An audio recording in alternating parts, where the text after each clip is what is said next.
High বন্ধুরা, good morning. চলো আমি আবার একটা নতুন ব্লগে চলে এলাম। আমি স্বপ্নমায়াতে যাচ্ছি বাবানের ক্যারাটে ক্লাসে তাড়াহুড়ো করে যাচ্ছি, কারণ দেরি হয়ে গেছে। হুড়মুড়িয়ে যাচ্ছি দুজন মিলে। আজকে বাবানদের ক্যারাটে ক্লাস হবে না, আজকে বাবানদের সার্টিফিকেট দেবে।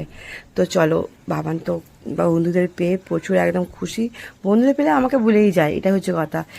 তো এখানে দেবে না প্রাইজটা দেবে অন্য একটা জায়গাতে। এখানে জাস্ট বসে আছি, কারণ টাইম এখনো হয়নি। দেখলাম সেন্সিরা কিছু করছিল, মানে ওদের কাজ করছিল। তো মেয়েগুলো দাঁড়িয়ে আছে লাইন দিয়ে। এবার যাওয়ার সময় যাচ্ছি যখন, তখন হুড়মুড়িয়ে বৃষ্টি এসে গেছে। কি জোরে জোরে বৃষ্টি পড়ছে, বাচ্চাগুলোও ভিজছে, আমিও ভিজছি। ছাতা তো নিয়ে যাইনি, তো পুরো ছুটছি, ছাতা নিয়ে যায়নি। কি করে বুঝবো যে সন্ধ্যেবেলা হুড়মুড়িয়ে বৃষ্টি এসে যাবে।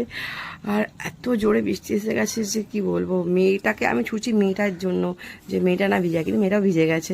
তো ভিজে গেছি। এখানেই হবে প্রোগ্রামটা ভিতরে। তো আমি দাঁড়িয়ে আছি। তো বাচ্চাদের ঢোকানোর পর তারপরে প্রাইজ হলো। এবার হয়ে গেছে, এবার বাড়িতে ফিরলাম। রাত্রি প্রায় 10টা বেজে গেছে। অতক্ষণ হয়নি অবশ্যই, আসার সময় বাজার করছিলাম। বাবার জন্য ফল নিয়েছি, মেয়ের জন্য টিফিন নিয়েছি। তারপরে খাবো বিরিয়ানি, মেয়ে খাইনি সন্ধ্যাবেলা, তাই জন্য বিরিয়ানি নেওয়া হয়েছে।